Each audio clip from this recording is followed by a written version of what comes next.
শিলিগুড়ি ৪৭ নম্বর ওয়ার্ডের পতিরামজোত এলাকার একটি ছোট্ট ঘর থেকেই আজ স্বপ্ন বুনেছেন কুস্মিতা সরকার। সূর্যসেন কলেজের প্রথম বর্ষের ছাত্রী কুস্মিতা পড়াশোনার পাশাপাশি গড়ে তুলছেন নিজের উদ্যোগ মায়ের রান্নাঘর। সংসারের টানাপোড়েনের মধ্যেই এই উদ্যোগ আজ ধীরে ধীরে পরিচিত নাম হয়ে উঠেছে। মধ্যবিত্ত পরিবারের মেয়ে কুস্মিতা থাকেন মা রত্না সরকার, দিদা ও ছোট বোন পূজা সরকারের সঙ্গে। বাবা অমল সরকার কাজের সূত্রে বেঙ্গালুরুতে একটি বেসরকারি সংস্থায় কর্মরত। সংসারের অভাব অনটন ছোট থেকেই দেখছে কুস্মিতা। পড়াশোনার পাশাপাশি বাড়িতে টিউশন পড়িয়ে উপার্জন শুরু করে সে। আর মা রত্না সরকার বাসাবাড়ির কাজ করে সংসার চালাতেন। এই উপার্জনেই সংসার চললেও শুধু টিউশনেই থেমে থাকতে চাননি কুস্মিতা। ছোটবেলায় মায়ের হাতের রান্না খেয়েই বড় হবা, সেই রান্নাকেই জীবনের হাতিয়ার করে ৬ মাস আগে টিউশন থেকে জমানো ৫,০০০ টাকা পুঁজি করে শুরু হয় মায়ের রান্নাঘর। প্রথম দিকে সোশ্যাল মিডিয়ার মাধ্যমে হোম ডেলিভারি দিয়ে কাজ শুরু করে সে।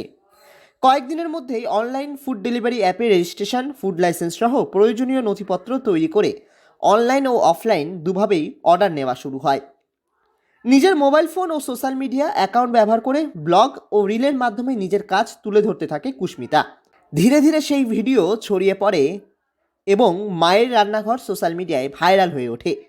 যদিও এই ঝলমলের আড়ালে রয়েছে কঠোর পরিশ্রম। প্রতিদিন সকালে মায়ের সঙ্গে রান্নার প্রস্তুতি, মা কাজে গেলে একাই অর্ডার সামলানো এবং প্রয়োজনে নিজেই রান্না করতে হয় তাকে। কুস্মিতা জানায় সংসারের পরিস্থিতির জন্যই তাকে দায়িত্ব নিতে হয়েছে। তার কথায়, মায়ের হাতের রান্নার স্বাদ সবাইকে খাওয়াতেই এই উদ্যোগ। পড়াশোনার পাশাপাশি কাজটা কঠিন, কিন্তু থামতে চাই না। ভবিষ্যতে মায়ের রান্নাঘরকে আরও বড় আকারে নিয়ে যাবার স্বপ্ন দেখছে সে। শুরু তো হচ্ছে এখান থেকেই যে বাড়ির পরিস্থিতি থেকেই শুরু। ঠিক আছে, তো আমার বাড়ির পরিস্থিতি অতটাও ভালো ছিল না যে আমি এরকম ছিল যে আমাকে কিছু করতেই লাগতো, হয় বাইরে নয় বাড়িতে। তো আমার রান্নাবান্নার দিকে আগাগোড়া থেকে একটুখানি ইচ্ছা ছিল, তো আমি সেটা নিয়েই কাজ করলাম। তো প্রথমে শুরু করেছিলাম নিজের উদ্যোগেই, এখন পুরো ফ্যামিলি একসঙ্গে হয়ে কাজ করি। এদিকে বিকেলে মা রত্না সরকার বাড়ি ফিরলে মা মেয়ে মিলেই রাত পর্যন্ত অর্ডারের প্রস্তুতি করেন।